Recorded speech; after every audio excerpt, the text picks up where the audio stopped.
Hi all, Jacob Austin here from QS.Zone and welcome to episode 121 of the Subcontractors Blueprint, the show where subcontractors will learn how to ensure profitability, improve cash flow and grow their business. And today we're continuing our exploration of the NEC subcontract. And last week we spoke at length about programs, but we didn't get to talking about some of the important concepts under a compliant NEC program covering risk and float and the different types of float that are expected to be seen in an NEC compliant program. So that's going to be the focus of today's episode.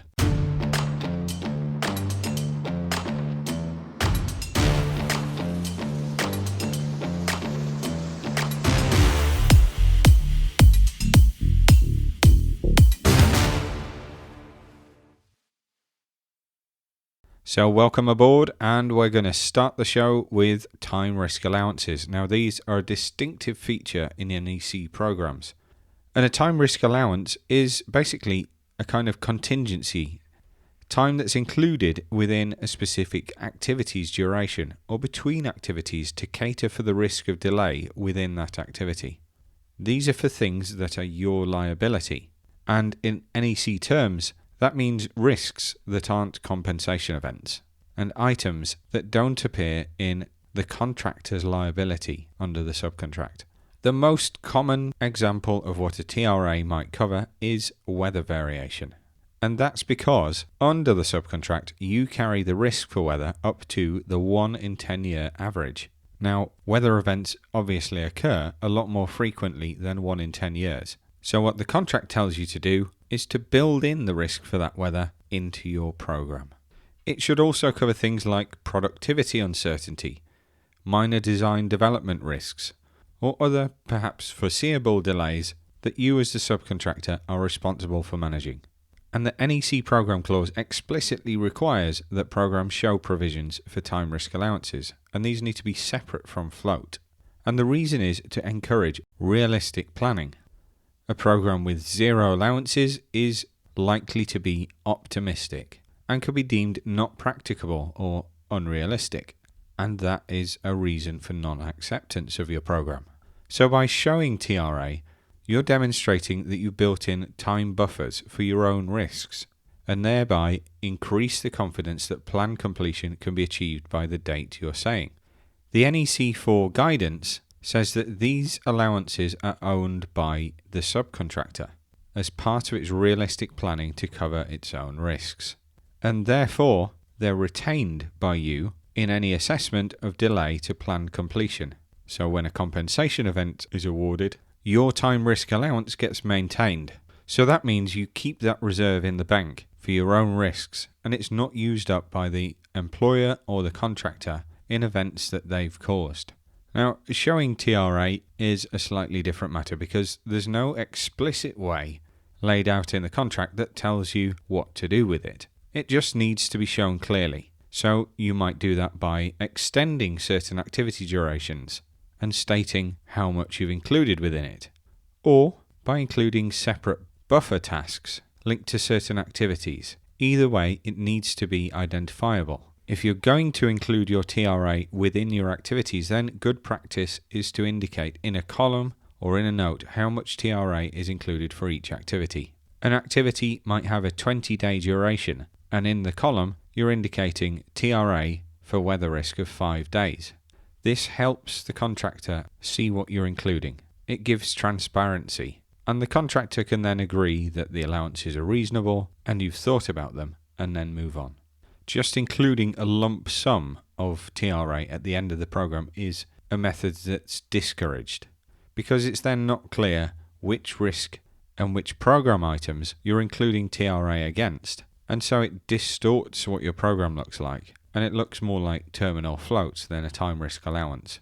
So instead, you need to allocate your TRA to specific operations where risk exists, be that risk in the ground, weather risk, or risk of method. You include it properly and you describe it in your program narrative. Now, as I mentioned, the contractual status of TRA is that it's owned by the subcontractor. This is different to the sort of general float between non-critical activities. So time risk allowance is for your exclusive use. If things go well and the risk doesn't materialize, then you can finish that activity early and you don't use up all of your TRA, or even in some cases any at all.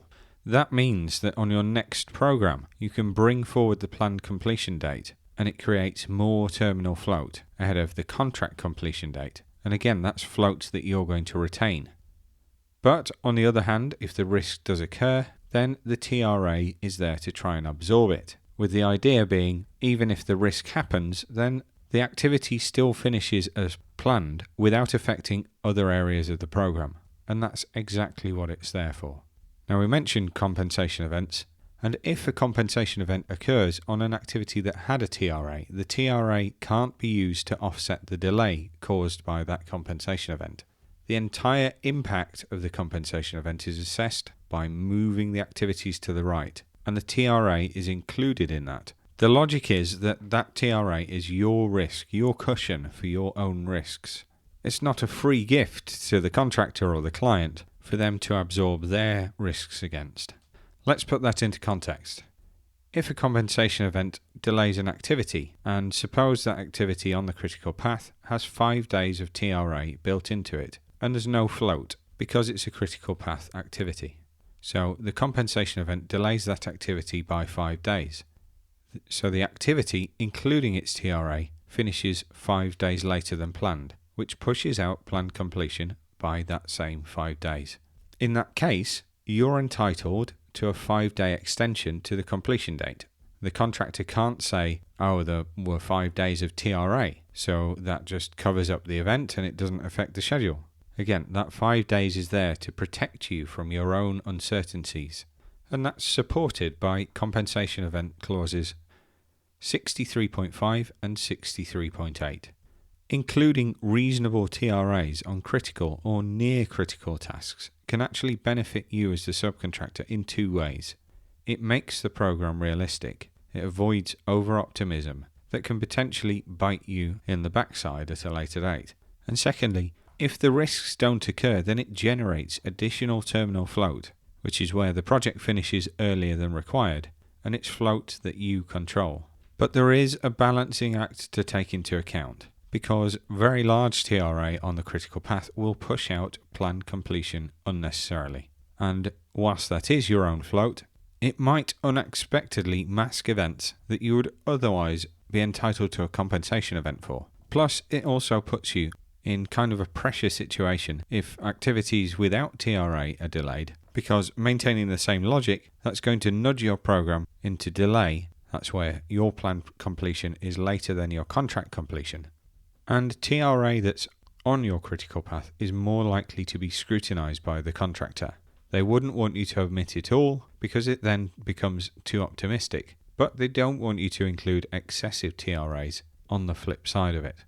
NEC guidance suggests that parties should be discussing openly and agreeing on what constitutes reasonable time risk allowances, and that discussion should be ongoing as the project progresses. So to sum that up, TRAs are a useful tool for you as the subcontractor to manage your own risk in the program, but they should be clearly shown, used in a fair fashion, and adjusted as risks evolve.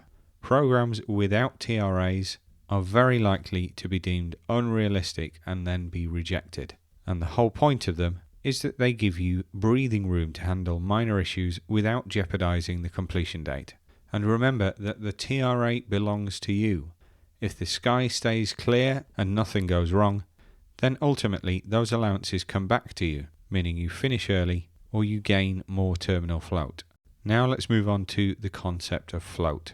That's a lot more common a term when it comes to programming, and it refers to how much an activity or sequence of activities can be delayed without affecting something else, like the overall completion date. NEC 4 requires you to show float on the program, and understanding float is important for both managing the project and determining how delays are handled. So the first 2 terms, total float and free float, these are very similar terms. Total float is the time that an activity can slip before it delays the project's planned completion date, or another constraint like a key date that's in the program as well. Free float is like a subset of total float. and it's the time that an activity can slip before it delays the next activity, not just the project completion date. So free float is always less than or equal to total float. Free float is until you hit the next activity, total float until you hit the end date. So for an example, if an activity has 12 days of total float, but 5 days of free float, you could delay that activity by 5 days and not have an impact on any other parallel activity. If the delay is in between 5 and 12, then it might start impacting other activities, but without forcing its way onto the critical path, so it doesn't delay the project finish. In practical terms, under NEC definitions, float usually implies total float. And activities on the critical path always have zero float, meaning that any delay will start delaying completion immediately. So one of the big questions under NEC philosophy is who owns the float? And the answer, when it comes to total float, and therefore free float as well, is that it's a shared resource that either party can use. So it's often said to be first come, first served. And that means that if a compensation event occurs and it's to a non-critical item, the event can consume that total float without necessarily causing the completion date to move. And in that case, there's no entitlement to additional time. And similarly, if you decide to resequence or your own delay or inefficiency uses up the float on that path first, a compensation event that's assessed afterwards would push out planned completion and then entitle that extension of time. And it's for that reason, and because you get to update the program to reflect current delays before you submit compensation event quotations, that actually I would argue that the subcontractor gets first dibs. Because let's say you've got a really simple project to build a house, and as part of that house construction, you've also got to landscape the garden. All the activities that make up the construction of the house are the critical path items, and the garden sort of fits in there somewhere in between. And whilst the house is going on over, let's say, 25 weeks, there's 5 weeks programmed to landscape the garden. And let's say you've used your float. You could have started that 5-week activity pretty early in the program, once the scaffold has been struck. And whilst the internal works is going on, you decided, no, I'm not going to call in the landscaper yet. I've got time. I'll do it with 1 week to spare, starting 6 weeks before the house is due to finish. Now the client comes along and they've decided they want some really fancy landscaping, and it's going to take an extra 3 weeks, which prolongs that landscaping activity. Now, if the client or the contractor has notified you 10 weeks in advance of finishing, then they would use up that total float, the slack in between the house construction and the landscaping. They would issue the instruction. That event now takes 8 weeks, but you've still got 2 weeks in hand after the scaffold struck to get the landscaping finished. No extension to your completion date. But you've decided to let that landscaping slide, and let's say their instruction comes 6 weeks before the end. In practice, what's going to happen here is you're going to update your program before you start assessing the compensation event. You're going to use that float on your own rescheduling to cover your own decision making. And whilst there was still 1 week of free float that could be used up, that 5-week activity becoming 8 weeks is now going to delay your planned completion by 2 weeks.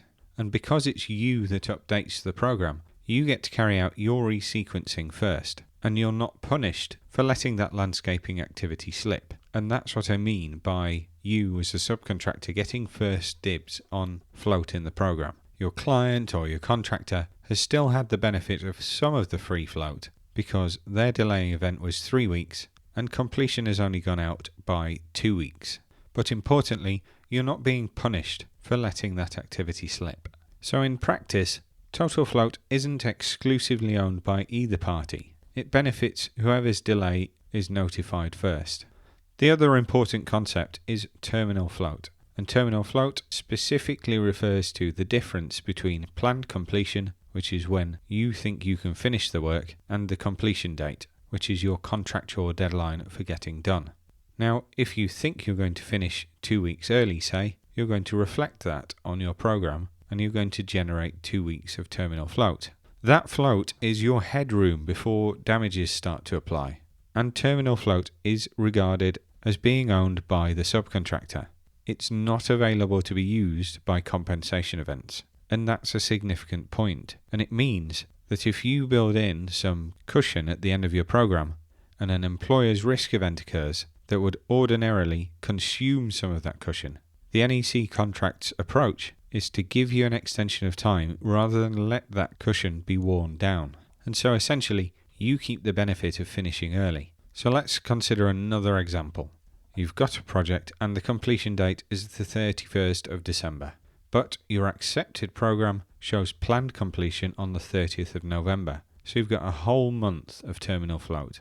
Now let's say that the client instigates a change that causes a 2-week delay on the critical path. If nobody owned terminal float, then the contractor might think, that's okay. This subcontractor was due to finish at the end of December. They're still going to finish by mid-December and 2 weeks of float have been used up. But because under NEC 4 logic, that terminal float is maintained, you're going to keep your 1 month buffer and the whole of the program is going to move to the right by that 2 weeks that the job is delayed, meaning that your completion date is now mid-January.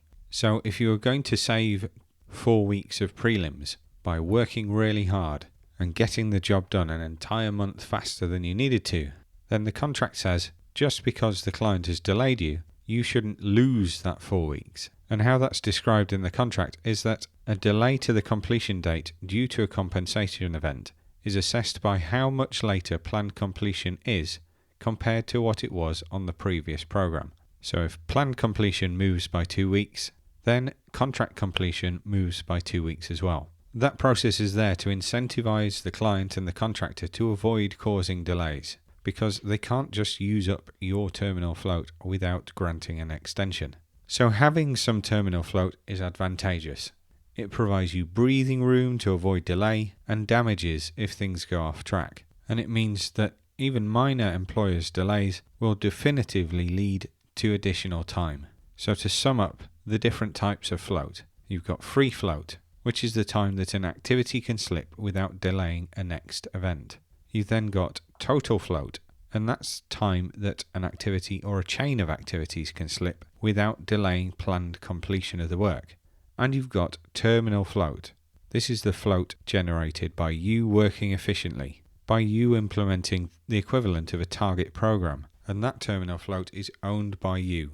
It's not consumed by compensation events, so it's always maintained by instructions or the occurrence of contractors' risk items.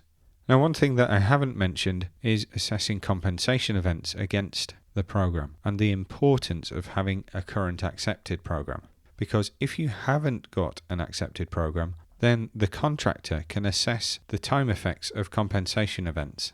Now, going back to what I said earlier about you having first dibs on free or total float in the program, if you haven't got an accepted program and the contractor is doing those assessments himself, then he's less inclined to take into account delays of your making in his assessment, and whether that's inefficiency or whether it's resequencing that you've chosen to make. He's less likely than you are to factor that in. I'm not saying that's maliciously, but is likely to be less aware of your decisions, and is naturally going to amend the program in a way that favours him more so than you. And that's where a properly maintained accepted program is one of your most powerful allies in the NEC contract. It's not just the schedule of work, but it's a benchmark for measuring changes against. And there are several ways that a robust program protects you and helps you generate additional entitlement to extension of time and compensation. So first off, it is that baseline for compensation events. Many events explicitly refer to the accepted program. For instance, if the contractor fails to give access or information by the date shown on your accepted program, that's a compensation event. Similarly, if others, and that might be other subcontractors, don't work within the timescales on the accepted program, that triggers compensation event 60.15. So the program creates enforceable commitments. By populating your program with all the timing and sequences that depend on the contractor and other people working for them, you're ensuring that if those timings aren't met, then there's a clear right to claim time and money. An accepted program effectively documents the agreed plan, and any deviation from that plan by the client or the contractor becomes evident and you can be compensated for it. and it's your means to assessing delay and extensions of time. And that's because the change is measured by the amount that the planned completion date is delayed by a particular event. Because of the NEC's forward-looking approach, it's done at the time of the event, not after all the work is complete. So if you keep your program up to date, then at the point of a CE happening, adjusting it accurately reflects the remaining work and shows what the extent of the delay is, and it makes assessment of delays really objective. If you're not regularly revising and submitting an accepted program, then you're giving the contractor the ability to argue about remaining durations or whether delays were caused by something else, and you can cut through those arguments just by maintaining your program. We also mentioned in last week's episode about the 25% payment retention for the first program. If there isn't a bigger carrot and stick for submitting and getting a program accepted than that, then I don't know what it is. But you can also couple to that the contractor's ability to assess compensation events that we mentioned a few moments ago. Not having an accepted program might mean the contractor conservatively assessing compensation events and minimising the impact, and that means that you've lost your ability to demonstrate and argue the full extent of any particular delay. It's also a record of progress, and it's a key tool that you can use when you're discussing early warnings. If something's likely to cause delay, then either the contractor or you as the subcontractor should give early warning. If the program is slipping, then an early warning meeting can be called to address how to prevent missing key dates or missing the completion date. And the proactive use of the program can lead to actions that might be acceleration, resequencing, or using extra resource that prevent you from incurring delay damages. The accepted program is also the starting point for discussing acceleration.